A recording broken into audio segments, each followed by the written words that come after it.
Sairam and welcome to Radio Sai's Talking Book session. This is a presentation of select excerpts from Mr. Howard Murphet's book, Sai Baba, Man of Miracles. Truth is not that which is demonstrable. It is that which is ineluctable. Saint Exupéry. With that quote begins Chapter 6, entitled The Two Sais. Here the author deals with the dilemma caused by young Satya's claim that he was a reincarnation of Sai Baba. His family members and villagers wondered who this figure Sai Baba was. Soon came the news that there was in Penukonda, a town 25 miles away, a visiting government officer who was an ardent devotee of a Muslim fakir, Shirdi Sai Baba. Satya was taken to meet this officer. It is mental derangement, the officer told the adults. The child should be taken to a psychiatric institution for treatment. However, Satya interposed, Yes, it's mental derangement, but whose? You are just a pujari. You can't recognize the very Sai whom you are worshipping. Saying that, he took handfuls of ash from nowhere and scattering it in all directions, left the room. While reincarnation is a part of the Hindu religion, people needed proof to believe that their Satya indeed was the Shirdi Sai incarnate. Once, soon after the visit to Penukonda, someone at a Thursday meeting voiced the desire that was doing the rounds in many minds. If you're really Sai Baba, show us a sign. Satya saw the need of this. Bring me those jasmine flowers, he said, pointing to a large bouquet in the room. The flowers were placed in his hands, and with a quick gesture, he threw them on the floor. All present looked in awe. The flowers had fallen to form the name Sai Baba in Telugu script, the language spoken in the village. This flower writing was not something that required imagination to help. The words were strikingly clear, as if arranged with meticulous skill, all the curves and convolutions of the Telugu letters perfectly reproduced. Mr. Murphet now goes on to recollect the various experiences of the newfound followers of Satya Sai. These accounts are of significance since they shed light on the uncanny link between the Shirdi Sai and Satya Sai. Thursdays soon became big events at Urvakonda.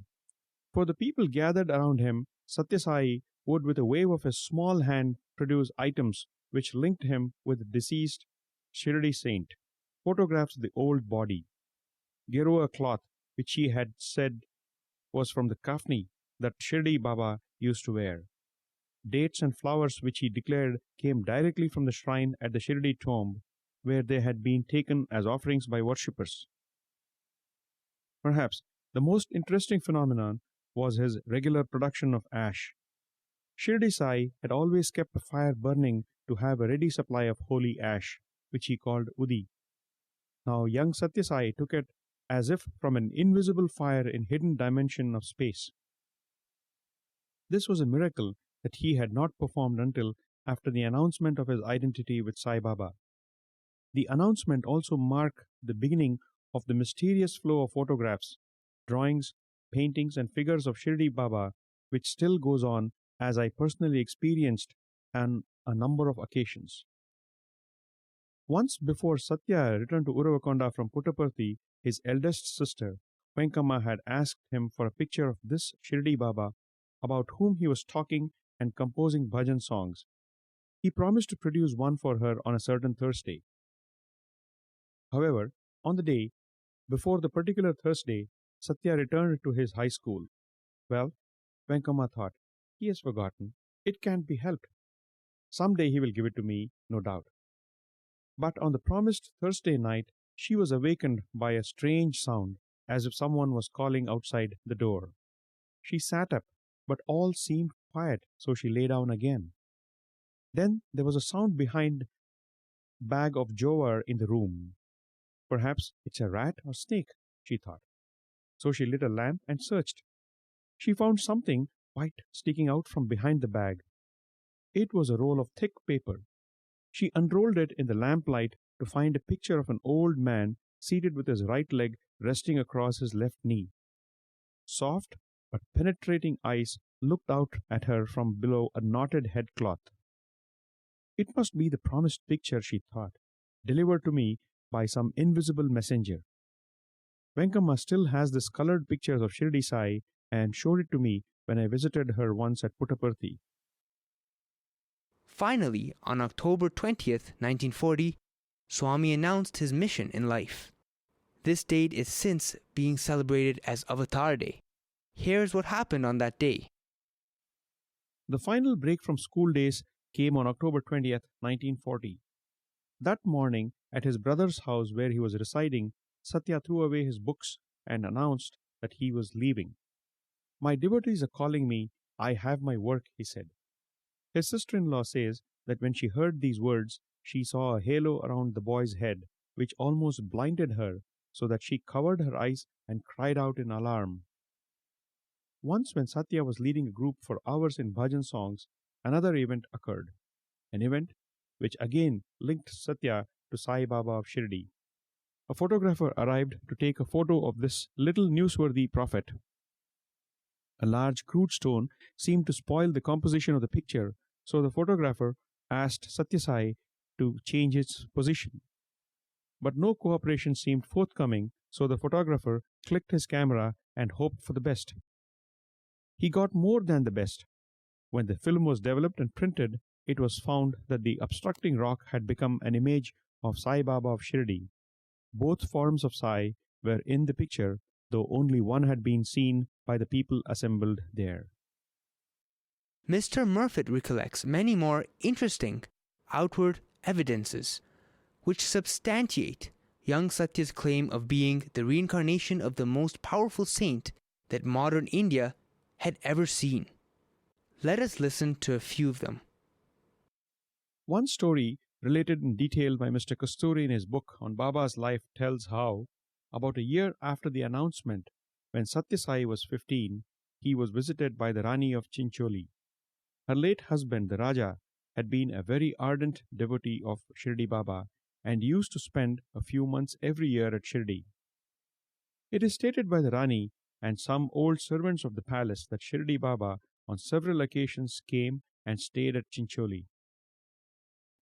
He would, they say, ride with the Raja far out of town in a tonga drawn by bullocks. Incidentally, this tonga was later taken from Chincholi to Puttaparthi and left there. During her visit to Puttaparthi to see this reincarnation of the old saint, the Rani persuaded him to accompany her to Chincholi. Perhaps she wanted to test him. There had been a number of changes at the palace since the days when Shirdi Baba visited there. Although theoretically accepting the boy as a rebirth of the Shirdi saint, the Rani was startled when he immediately commented on the changes. He asked what had happened to a margosa tree that had once been there. He mentioned the previous existence of a well which had been filled up and was no longer in evidence.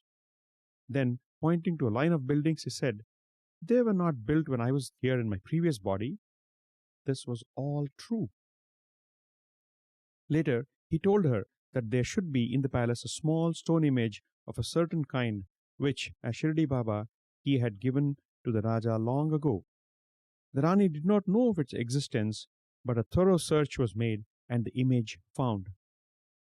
The experience of His Holiness Gayatri Swami, a disciple of the Shankaracharya of Sringeri Peetam, also holds immense relevance.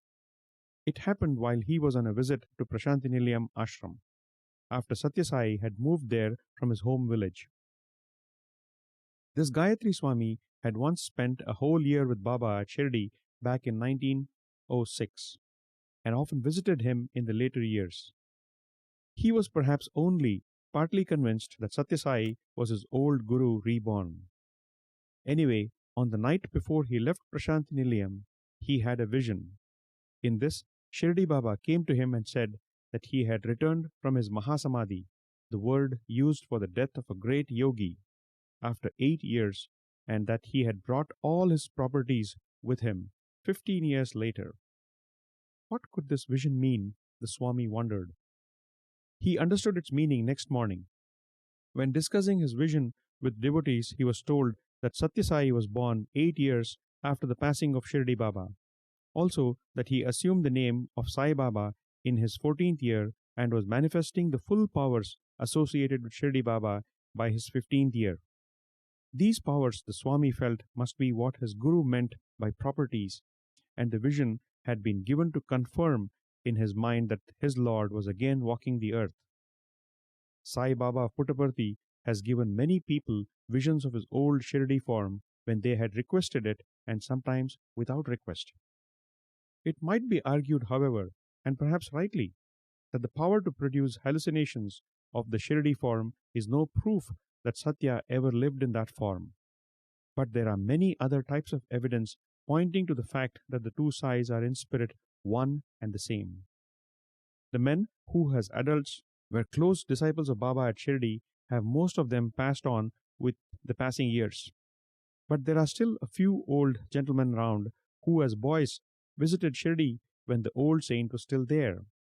These Satya Sai recognized even though their own mothers would not easily see the boy of long ago within the aging body. One of these is Mr. M.S. Dikshit, who, having retired, now lives at Sai Baba's summer retreat at Whitefield near Bangalore. While I was there with Baba one summer, I had many wonderful talks with Mr. Dikshit on his experiences of the two Sais. M.S. Dikshit told me he made his earliest visits to Shirdi first in the year 1909 and again in 1912. Before this second visit, he had been suffering what he called half headaches. At sunrise, half his head would start to ache agonizingly, then a little before sunset it would stop. This would go on each day for about 2 months at a stretch. It was very distressing. His uncle took him to Sai Baba, hoping for a cure of the strange headaches. Mr. Dikshit recalls vividly how he was sitting near Sai Baba one day when Baba suddenly said to him, "Why are you sitting here? Go home." Young Dikshit replied that he had a bad headache and the heat of the fire near which he was sitting brought him some relief. But Baba insisted that he must go. It was the custom when leaving to take some ash from the fireplace and put it in Baba's hand so that he might give it with his parting blessings. The 14-year-old boy did this. Baba held the udi for a moment and then applied it to the lad's forehead with some force. Young Dikshit felt that he had been slapped on the head as well as ordered to go away. So he told his uncle that he would not visit Baba any more. His uncle replied, "Are you a fool? The slap means that your headache will not recur." This turned out to be true. The strange and terrible half headaches never came back after that day, and young Dikshit understood that Baba had been, in his enigmatic way, ordering not the boy, but the headache to go away. 6 years later, in July 1918, M.S. Dikshit found himself ill again, this time with bad hemorrhoids and an anal fistula. The medical men of Bombay, where he was living, said he must undergo an operation, but he felt very nervous about having surgery and did not want it. Yet he was suffering a lot and there was much bleeding. He felt very miserable about his condition. At one of the regular Thursday evening gatherings of Shirdi Baba's Bombay devotees, M.S. Dikshit was somehow overcome by the devotional atmosphere combined with his own misery. Although a young man of 20, he broke down and cried like a child. That night, he had a dream in which Shirdi Baba came to him and chided him for weeping like a girl. Then the old saint told him what to use as a cure for his ailment. After waking, Dikshit could remember everything except the name of the medicament which Baba had prescribed. He was very distressed about this and decided to go to Shirdi as soon as possible and get the name from Baba's lips. But before he could go, he heard that Baba had died. Now, he thought gloomily, I shall never know and must go on suffering. Then, at the next Thursday evening meeting, following the news of Baba's passing, he found himself again overwhelmed with sorrow for himself and wept once more. The same night brought him another vivid dream. In this, Baba stood before him again, still in the old Shirdi form, and said, "What? Crying like a girl again?" Then he told the young man to to take 7 seeds of pepper, crush them to powder, and each day take a pinch of the powder mixed with uddi. All devotees, incidentally, kept some of Baba's uddi in their homes. M.S. Dixit remembered these dream instructions clearly next morning and carried them out. On the 3rd day of treatment, the pain stopped. On the 7th, the bleeding stopped. A complete cure took place and the complaint never returned. The years passed and the pages of Dixit's life turned over. He was in business. He was married. He was a major and brigade education officer in the army during the Second World War and for some years afterwards. The year 1959 found him back in commercial life in the west coast city of Mangalore. During leisure time, he was reading a famous Hindu religious work entitled Guru Charitra. If this is read through completely within 7 days, it is said great spiritual benefits will ensue. On the evening of the 6th day of the reading, he had a dream. In this, he was walking along a broad avenue of trees and felt that someone was following him. He looked back. There was a man, a very distinctive man, close behind him. Dixit asked, "Who are you, and why are you following me?" But there was no reply. The figure just continued to follow silently. After a few minutes, Dixit looked back again and saw the man still following him. Neither said anything. Soon the footsteps drew closer, and Dixit felt that something was being poured over his head from behind. He realized that it was ash. That was the entire dream he could remember on waking, but very clear in his mind remained the striking, unique figure and face of the man who followed him. Some months afterwards, through an odd set of circumstances, he heard that there was a reincarnation of Shirdi Baba, but did not believe it. Then later on, he heard the same story again from another quarter and was shown a photograph of Satya Sai Baba. It was the man who had followed him in the dream. Now his interest was really aroused. He remembered his uncle's story that Shirdi Baba had once told him, "I will appear again as a boy of 8 years." Was this the boy now grown to manhood? He decided to go as soon as possible to Puttaparthi and find out all he could. What happened when Mr. Dixit went to Puttaparthi? Did he believe that Satya Sai was indeed the man he had seen in his dream, and if he truly was the very same Shirdi Sai? It was early in 1961 when he managed to get there as one of a party of about 30 people. The ashram was choked with the Shivaratri thousands, and Dixit stood there among them, waiting for a view of Satya Sai Baba on the high balcony. When the little red-robed, dome-haired figure with the sweet, lovable face appeared, Dixit knew for certain that it was the figure of his strange dream.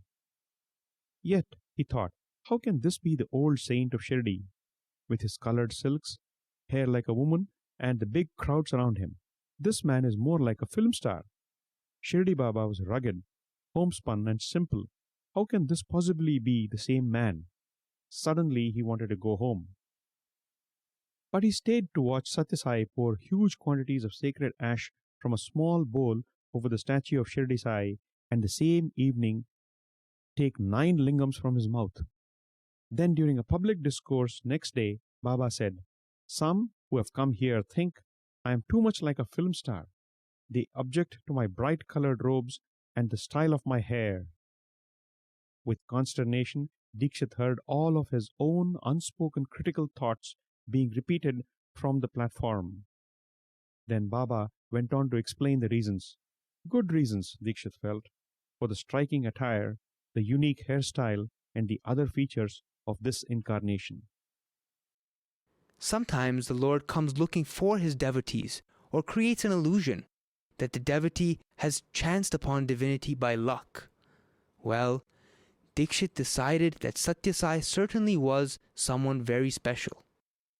There was no doubt about his supernormal powers, but he was so different from old Shirdi Baba. Can it really be the same soul? On a second visit to Prashanti Nilayam, 3 months later, he was called into a room with a group of half a dozen people for an interview. Baba came in, spoke to a few people, and then went up to M.S. Dixit, who was holding a small photo of his uncle, H.S. Dixit, in his hand. Baba took the photo from him, looked at it, and said, "That's H.S. Dikshit, your uncle, your father's elder brother, and my old devotee at Shirdi. Now, have you any more doubts?" His doubts were fewer because all that Baba had said was true, and Dikshit had told no one his name at the ashram. He was there incognito, just an unknown member of a crowd of visitors. But Baba had recognized the face of his uncle in the photo at first sight. After that, Dikshit often made trips to the ashram and through the years enjoyed the wealth of Sai Baba's miraculous powers, great compassion, and spiritual teachings. But it was the many, many little things more than these big ones that finally convinced him that the two Sais were one. Dikshit told me he went on to describe these important little things, the similarities in the siddhis, the parallels in the teachings and manner of instruction, the subtle echoes from the past in gesture, phrase, and attitude. Sometimes I even see on his face the same old smile that I saw long ago on the face of Shirdi Baba, he said. Of course, the differences which he felt so sharply at first are indeed there, he admits. But there is, after all, a different body, a different setting, a different period in time, a different environment for the Sai mission. And therefore, the mission, while in spirit the same, cannot be precisely the same in form and style. And it is to be expected that the outer personality through which the message comes to the world will also be different. These differences, however, do not come as any striking revelation. Our Swami has himself commented that he is not as hard or angry now as he was in the earlier manifestation. He is more tolerant and gentle. He explains the difference by means of a simile. Quote, "The mother is usually hard when the children enter the kitchen and disturb the cooking, but while serving the food, she is all smiles and patient. I am now serving the dishes. Cook then. Wherever you may be, if you're hungry, and if your plate is ready, I shall serve you the dishes and feed you to your heart's content." Unquote. At another time, concerning the controversy about whether Swami is the same Shirdi Baba or not, Swami said, quote, "When there are two pieces of candy, one square, another circular, one yellow, and the other purple in color, unless one has eaten and realized the taste of both pieces, one cannot believe that both are the same. Tasting, experiencing. That's the crucial thing for knowing the identity." Unquote. Another person who met Shirdi Baba is an old lady now living at Prashanti Nilayam. This lady was a child when she was taken to Shirdi by her father, a collector in the Nizam's dominions. Later, after all her 4 children had died, she went again to Shirdi in 1917 and asked Baba for permission to stay on with him for spiritual initiation and training. But Baba said, "Not now. I'll come again in Andhra. You will meet me then and be with me." She returned to the Nizam's dominions and spent her life doing welfare and charitable works. During her travels, collecting money and support for her home of refuge for orphan girls, which she had called Sai Sadan, she heard that there was a boy in Urvakonda who had announced himself as Sai Baba. Remembering what Baba had told her in 1917 about reincarnating in Andhra, she hastened to Urvakonda, arriving there on a Thursday. She joined the crowd that went to visit the young Sai Baba on that day and sat near him. She says that Baba spoke to her in a low voice in Hindi as at Shirdi. "So you have come, my child?"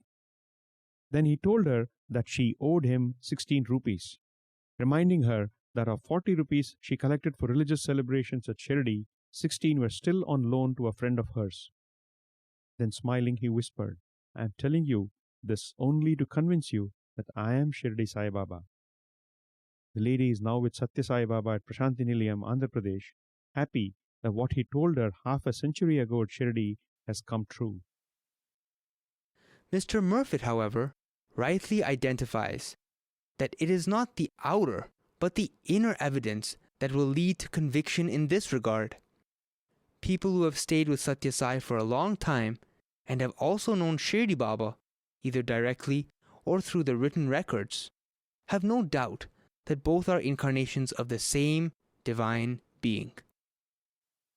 A number of books have been published on Sai Baba of Shirdi, including Narasimha Swami's excellent 4-volume work on his life and teachings. I find that when deeply absorbed in these, I often think I am reading about Sai Baba of Puttaparthi.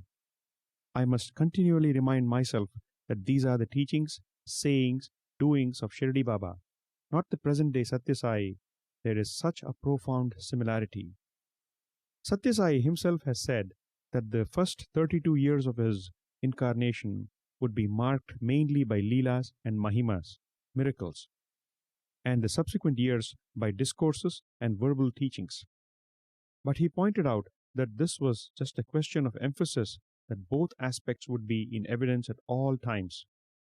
Considering the many miracles I have witnessed during his teaching phase, I wondered what life must have been like with Satya Sai during the years of his miracle phase. So I sought out and talked to men and women who had known him then.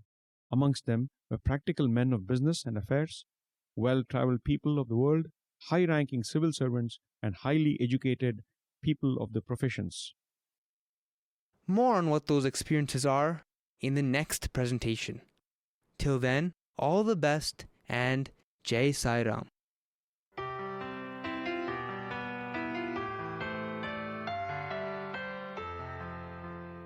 You have been listening to a presentation of excerpts from Mr. Howard Murphet's book, Sai Baba, Man of Miracles.